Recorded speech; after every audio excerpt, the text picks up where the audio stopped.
Assalamualaikum warahmatullahi wabarakatuh. Anda rindu mendengarkan kajian-kajian dari ustadz-ustadz kita dari Aceh? Kunjungi channel YouTube Maulizul Akbar NAD. Subscribe, like, share, komen.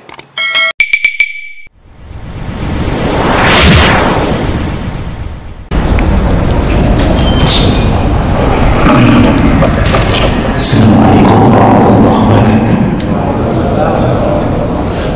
Alhamdulillahirabbil alamin. Wa bihi nasta'in 'ala umuri dunya waddin. Asyhadu an la ilaha illallah wahdahu la syarika lah. Wa asyhadu anna Muhammadan 'abduhu wa rasuluhul karim. Allahumma shalli wa sallim ala nabiyyina wa sayyidina al-Mustafa Muhammadin wa ala alihi wa ashabihi ajma'in. Amma ba'd. Rabbi shrah li sadri wa yassir li amri wa hlul 'uqdatam min lisani yafqahu qawli. Segala puji bagi Allah, kemudian salawat dan salam kepada Rasulullah, pada keluarga dan seluruh sahabat-sahabatnya. Bapak-bapak, ibu-ibu, jamaah salat maghrib dan isya yang Allah muliakan, insyaallah kita masih di dalam pembahasan tentang adab walimah, dan kita sedang membicarakan perkara-perkara yang menyebabkan boleh tidak menghadiri walimah, boleh tidak menghadiri undangan walimah.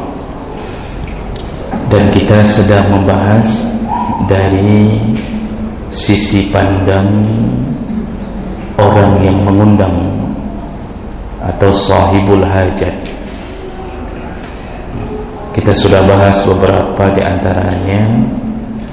Boleh tidak menghadiri walimah atau undangan walimah ketika orang yang mengundang bukan orang yang memiliki kecakapan hukum, seperti anak-anak, orang gila, ya, dan sejenisnya, kecuali dibuat walimah oleh walinya. Kemudian boleh tidak hadir ke walimah apabila yang mengundang bukan orang Islam. Boleh hadir, namun boleh tidak hadir, artinya tidak berdosa kalau yang mengundang selain daripada orang Islam. Kemudian ketiga, boleh tidak datang ke undangan walimah apabila sahibul hajat atau yang punya acara adalah orang fasik. Ini yang kita bahas minggu yang lalu. Orang fasik yaitu orang yang melakukan dosa besar dan belum bertaubat, serta terbiasa melakukan dosa kecil. Maka kewajiban menghadiri undangan walimah menjadi gugur apabila yang mengundang orang yang terbiasa melakukan maksiat. Jadi yang dilihat adalah profilnya, karakter orang yang punya hajat. Kenapa begitu? Karena dengan mendatangi akan membuat dia bangga dengan maksiatnya. Koruptor kalau buat acara boleh tidak hadir, karena kalau hadir dia merasa ternyata koruptor banyak temannya.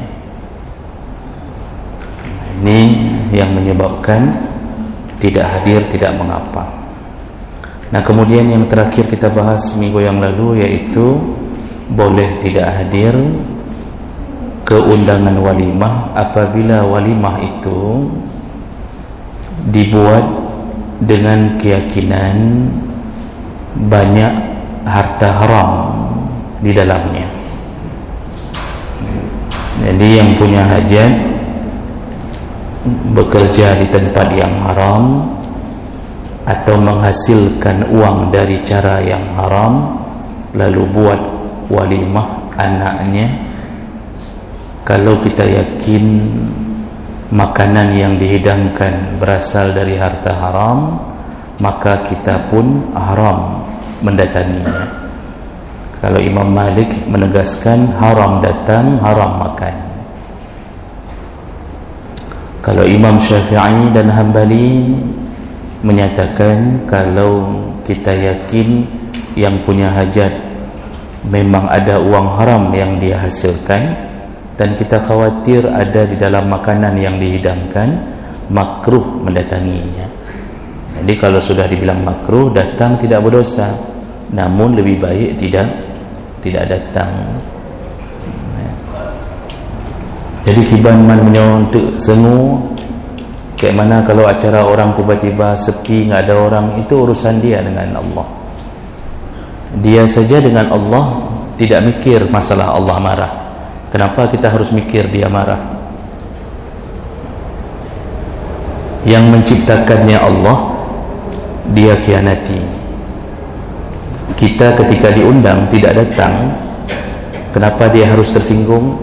Kenapa dia tidak mikir bahwa Allah tersinggung dengan cara dia mencari rezeki? Nah, jadi kalau kita yakin yang buat acara bercampur-campur hartanya syubhat antara halal dan haram, lebih utama tidak datang. Walaupun masih boleh datang, kalau bisa tidak makan lebih baik. Kalau bisa tidak makan lebih baik. Karena dengan makan, mungkin yang kita makan bahagian harta haram, maka daging yang tumbuh dari harta yang haram akan menyebabkan neraka menunggunya. Baik, kita lanjut. Masih ada beberapa perkara dari sudut pandang orang yang mengundang yang menyebabkan boleh tidak hadir ke walimah. Kenapa bahasanya boleh tidak hadir ke walimah? Artinya kalau mau hadir boleh, namun tidak wajib lagi. Karena hukum dasar datang ke walimah orang, undangan orang wajib. Tapi karena ada perkara-perkara ini menyebabkan tidak wajib, jadi enggak berdosa lagi. Hukum dasar berdosa. Tidak menghadiri undangan orang, walimah perkawinan, dosa tanpa uzur. Ini perkara ini menyebabkan tidak berdosa kalau tidak hadir. Ya. Baik, kita lanjut yang kelima, boleh tidak menghadiri undangan walimah, yaitu iza kanat da'i taliban lil mubahat. Apabila orang yang mengundang sengaja mengundang untuk bermegah-megah, bermewah-mewah, ingin mengundang tujuannya untuk membangga-banggakan hartanya. Jadi ini biasanya tentu orang yang berharta. ويشترط لإجابة الوليمة ألا يكون الداعي إليها طالبا للمباهات والفخر. Syarat seseorang wajib menghadiri walimah apabila orang yang mengundang bukan orang yang membuat acara dengan tujuan mubahat dan fakhar. Jadi mubahat itu dia ingin kasih tahu orang hartanya banyak, buat acara sampai 2M, untuk acara saja buat sampai 2M. Dia memanggil semua kolega, kawan, bahkan dipanggil, diundang orang-orang yang dia kenal, tapi ada tujuan di dalam hatinya. Dia ingin kasih tahu, ini saya, inilah saya, dan inilah kekayaan saya. Nah, jadi dipoles acara walimahnya berlebihan untuk menampakkan kekayaannya. Wal fakhr, dan ada sifat sombong atau membangga-banggakan diri. Nah, kalau kita tahu tipe orangnya begini, maka dibolehkan untuk tidak hadir. Ya. Wa bihaza sarraha al-Malikiyah wasy-Syafi'iyah. Begini ditegaskan di dalam mazhab Maliki dan Syafi'i. Dalam mazhab Hanafi menjelaskan dengan detail anna ad-da'wah allati yuqsadu biha qasdan mazmuman min at-tatawul wa insya' al-hamd wa syukr wa ma ashbaha dhalik fala yanbaghi ijabatuha. La siyama ahlul ilmi. Imam Hanafi menjelaskan lebih detail, mengatakan kalau kita tahu seseorang mengundang dengan tujuan yang buruk. Apa tujuan buruk? Dia tidak melakukan itu karena ikhlas mengamalkan sunnah Nabi, taat pada perintah Allah. Tidak, bukan itu tujuan dia. Tujuan dia adalah wa insya alhamd, dia ingin mendapatkan puji-pujian,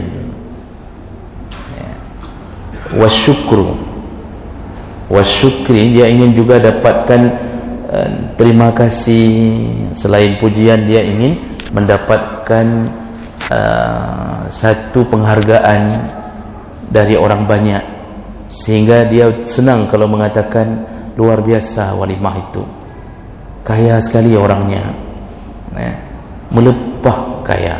Jadi kalau sudah muncul kalimat misal luar biasa orang itu, kalau di sini Lok Suami sang nyo paling kaya, dan dia bangga, dia senang orang mengakui dia sebagai orang terkaya. Nah, perkara-perkara ini maka fala yanbaghi ijabatuha, tidak layak seseorang menghadiri walimah itu. La siyama ahlul ilmi, lebih-lebih orang yang alim.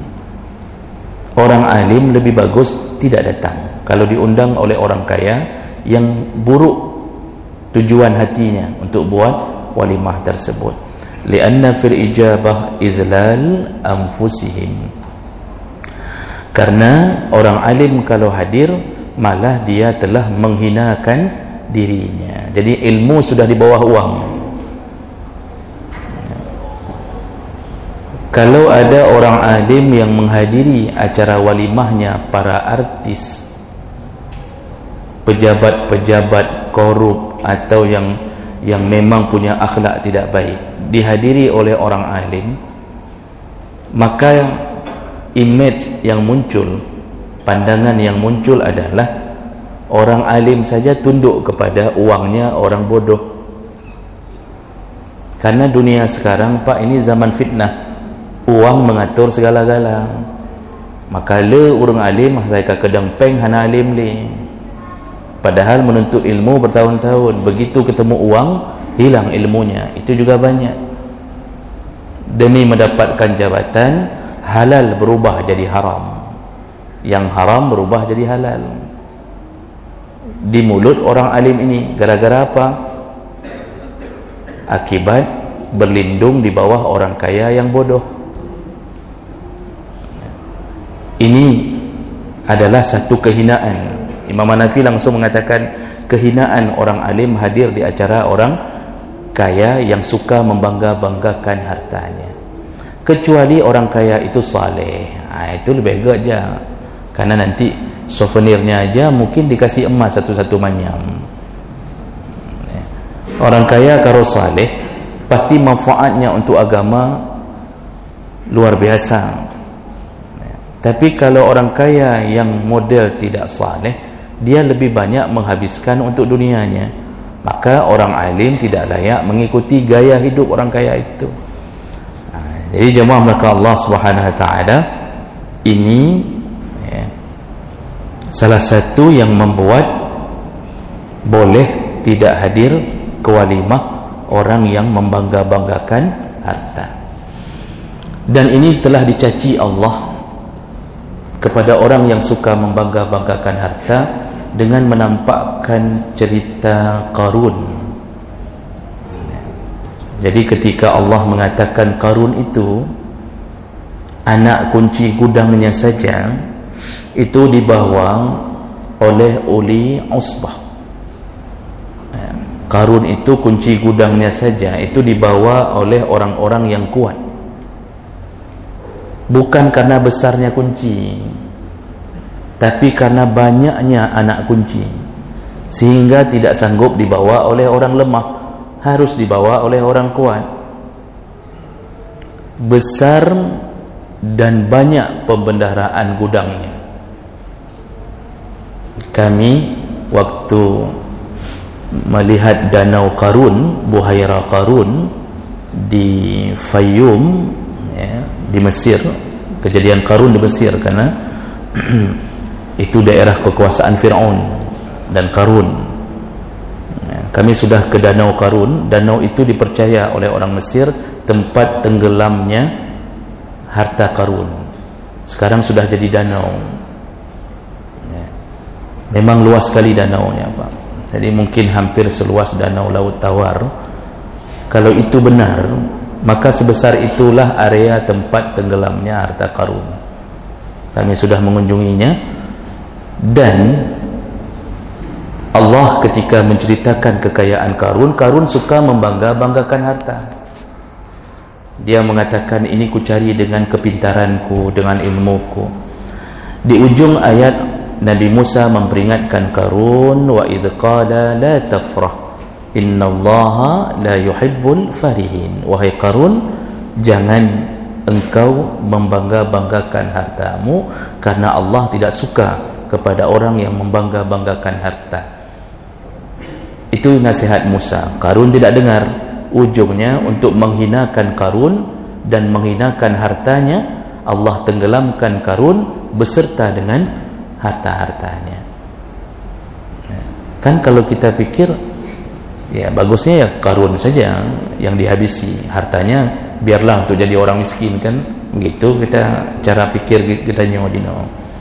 Kita Pak, kalau ada orang kaya mati, kita berharap hartanya ya dibagi-bagilah ke Baitul Mal, kan begitu. Tapi ternyata Allah habiskan semuanya untuk menunjukkan apa?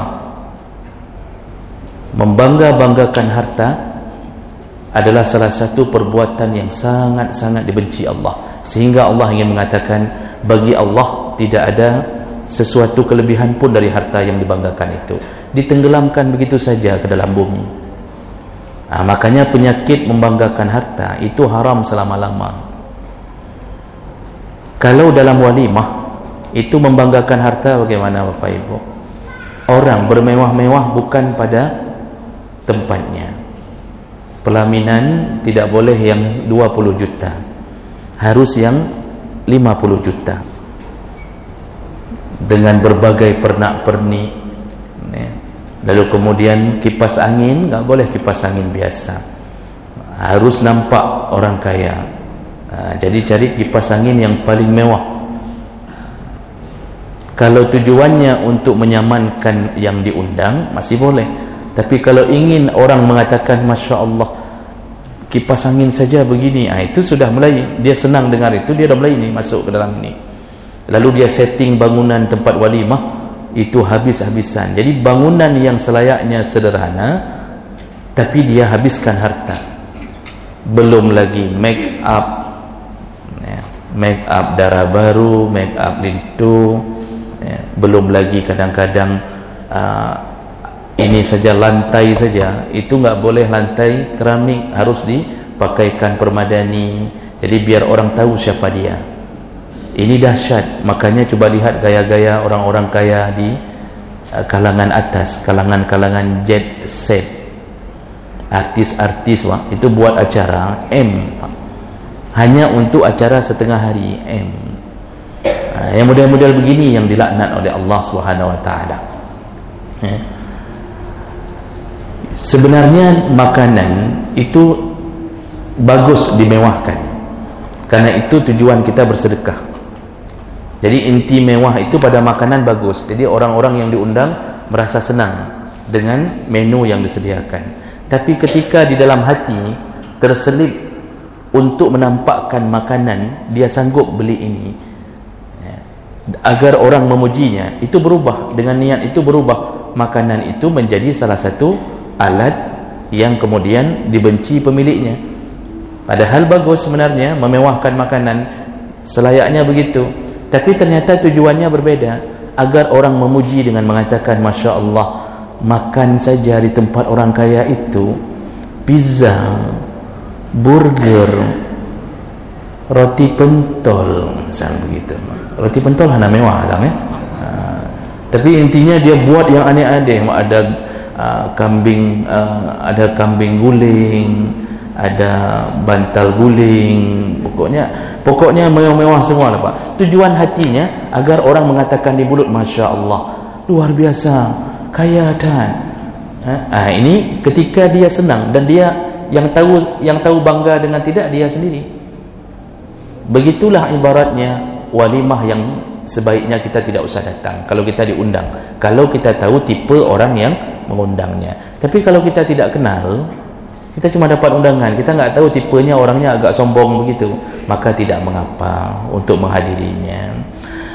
Bapak Ibu yang Allah muliakan, kita hari ini mungkin bukan buat walimah, tapi saya ingin kabarkan bahwa dalam pembahasan para ulama, membangga-banggakan harta dimanapun, kapanpun, itu tetap haram. Salah satu penyakit kita hari ini apa? Kita membangga-banggakan harta kita dengan mengupdate di media sosial. Contoh, ini dibahas oleh para ulama kontemporer. Kita sering makan di kafe-kafe.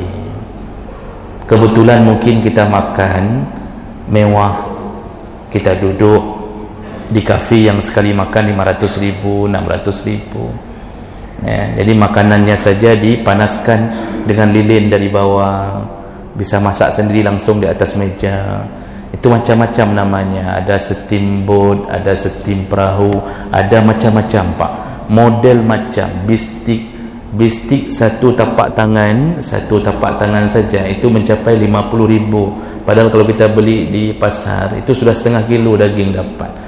Lalu kita dengan hanya dihiasi dengan kentang goreng.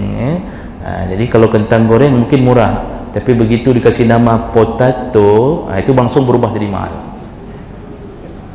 Jadi teman kita makan apa? Omelet. Omelet itu harga satu omelet 100.000. Padahal begitu dikasih nama asli, boh manok dadar, leribe, dikasih nama omelet 100.000. Tapi kita makan sekali-sekali. Okeylah, sekali-sekali makan, bawa keluarga, aman, boleh-boleh saja menyenangkan isteri dengan itu ya, tapi sekali-sekali. Tapi ketika kita mulai memfotonya, ini belum makan, kita foto duluan, kita minta sama pelayan, foto dulu, foto. Habis pelayan foto kita satu keluarga, kita mulai foto makanan kita, lalu kita pamerkan di Facebook, kita pamerkan di media sosial, lalu kita membuat status yang kira-kira nampaknya rendah hati.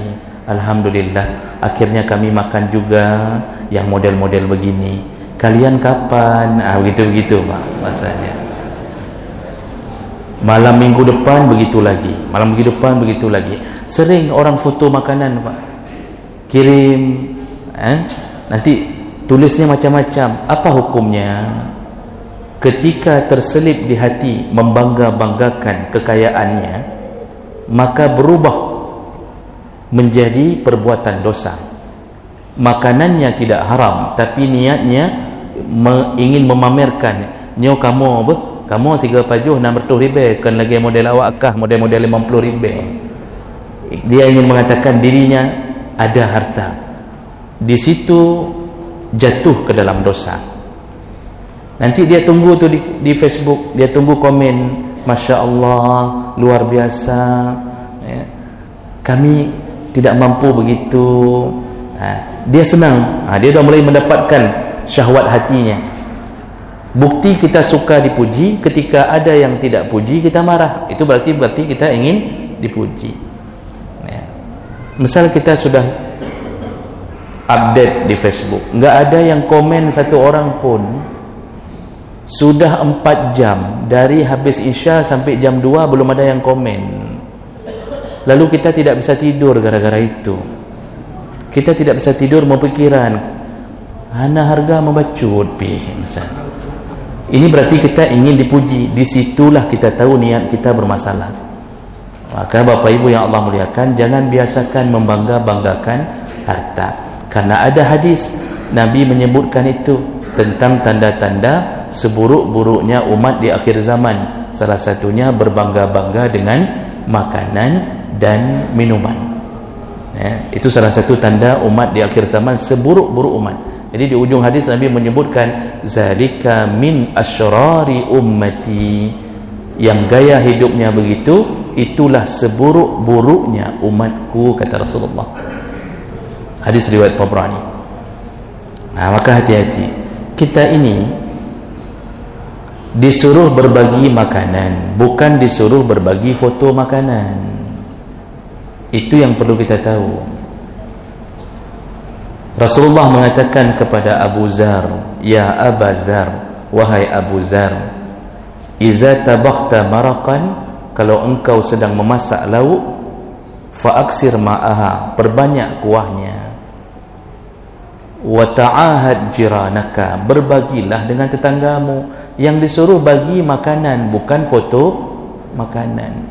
Hari ini orang makanan enggak bagi, fotonya yang dibagi. Hantar ke hati dia, Pak. Dia duduk di KFC, satu keluarga, itu sekali makan 300.000, belum lagi burger-burger kecil, ya, tapi harganya seperti burger besar, es krim kecil seperti es krim besar, ya. Pokoknya Masya Allah, melambung-lambung dia makan di situ. Di foto, kirim ke grup, dalam grupnya ada janda dengan anak yatim buka Facebook mamaknya, lihat tetangganya dalam foto sedang makan di KFC. Si anak mengatakan, mak, Pak Awa samping sedang di KFC. Kita kapanlah sekali-sekali, Masya Allah, dia lihat besar-besar sekali ayamnya. Ini sausnya juga beda, ada saus putihnya. Bapak jangan tanya kenapa saya tahu. Itu pasti dalam pikiran, ya Ustaz ada pula kau ya. Karena sekarang jemaah curiga banyak sekali kau Ustaznya. Jadi Bapak Ibu yang Allah muliakan, dia tanya sama mamaknya, kapan kita bisa makan kayak gini, mak? Mamaknya mengatakan sambil berderai air mata, sabar nak, nanti mamak kalau sudah kawin lagi kita pergi ya nak. Berdoa saja semoga papamu yang baru orang kaya, walaupun pensiunan. Dan si anak mengatakan mudah-mudahan nanti dibawa pulang mak Pak Wah samping itu. Ditunggu jam 11, terdengar suara mobil pulang, dibuka pintu pagar rumah dari samping, diintip oleh anak yatim, dibuka gorden jendela. Ditunggu, tidak ada ketukan pintu di rumahnya untuk membawa 1 atau 2 potong dari KFC tadi. Bisa bayangkan perasaan anak yatim yang sudah lihat foto duluan tapi nggak pernah nampak. Ini yang kurang ajar, yang buka gorden atau yang foto tadi, Pak? Yang foto. Seharusnya kalau dia tahu tetangganya yatim, paling kurang sudah sebarkan foto, bawa pulang 2 potong, ketuk pintu rumahnya. Nak, ini sedikit, tapi nggak ada sausnya. Kurang ajar asyik lagi nih, Pak. Masa kasih tuan anak yatim nggak pakai saus? Dia enak-enak tadi sana pakai saus. Jadi, Pak Ibu yang Allah muliakan, ini membangga-banggakan. Semua pekerjaan membangga-banggakan harta itu dilaknat oleh Allah SWT. Jadi jangan coba-coba ya, ingin mengatakan macam-macam kepada orang-orang yang kadang-kadang diberi Allah kekurangan di dunia ini. Nah, ini makanya kenapa orang yang membanggakan harta boleh tidak hadir ke walimahnya, agar tidak mendukung kesombongan dia ya, jadi nggak usah hadir kalau kita tahu itu. Nah, baik, tapi jangan bilang-bilang, Pak, kita nggak hadir. Begitu ditanya, apakah anda hadir? Apakah dia Ustaz kah, termasuk embung tak kah? Kamu tu sombong sekali orangnya.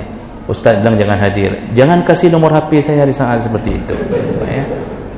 Jadi kalau nggak hadir, ya nggak hadir saja. Baik, satu lagi, setelah itu baru kita bertanya jawab. Berikutnya, kapan boleh tidak hadir walimah lagi? Yaitu ayyakuna da'i imra'atun ghaira mahram.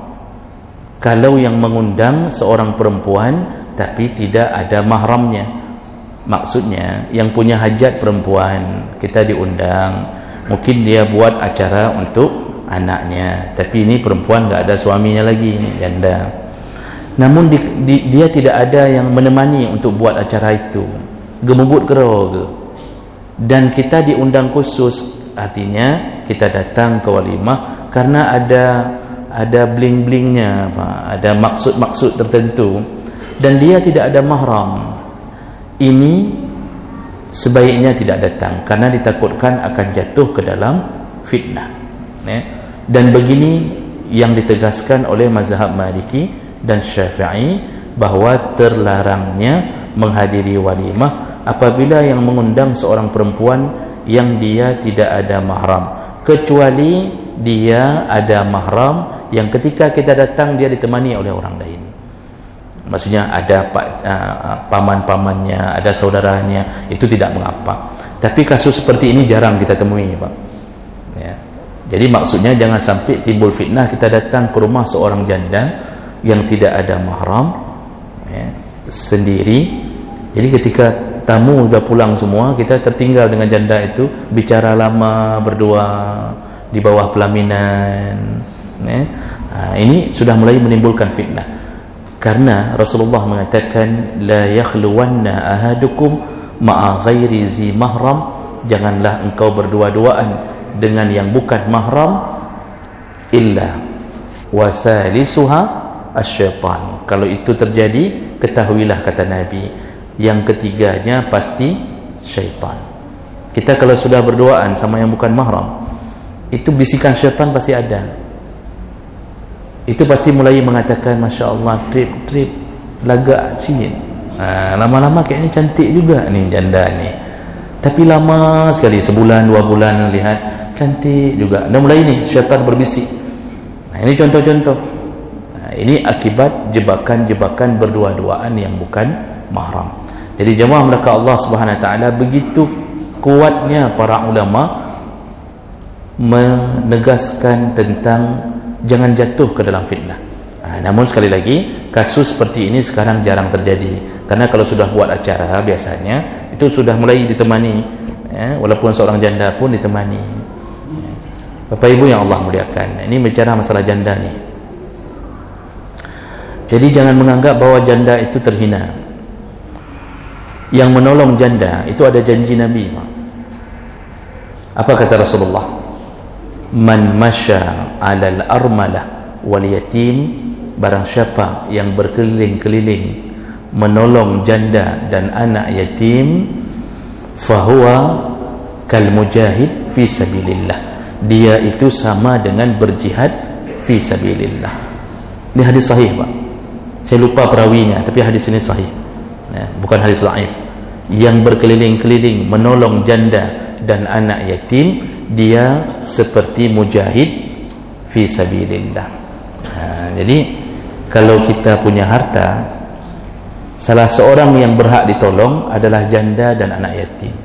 Karena janda hari ini itu rata-rata terpaksa menanggung nafkah anaknya, padahal dalam hukum Islam seorang ibu tidak pernah disuruh menanggung nafkah anak.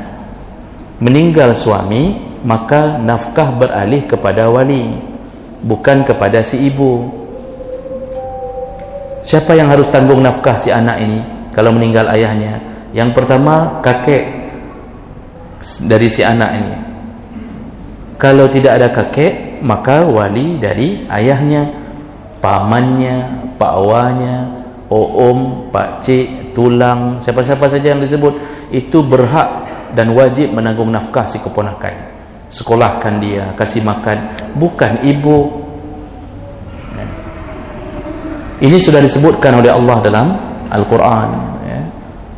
Jadi wa 'alal mauludi lahu rizquhunna wa kiswatuhunna bil ma'ruf la tukallafu nafsun illa wus'aha la tudarra walidatun bi waladiha wa la mauludun lahu bi waladihi wa 'alal warisi mislu zalik. Sebagaimana wajib nafkah kepada ayah, di ujung ayat Allah katakan begitulah wajibnya juga kepada ahli waris.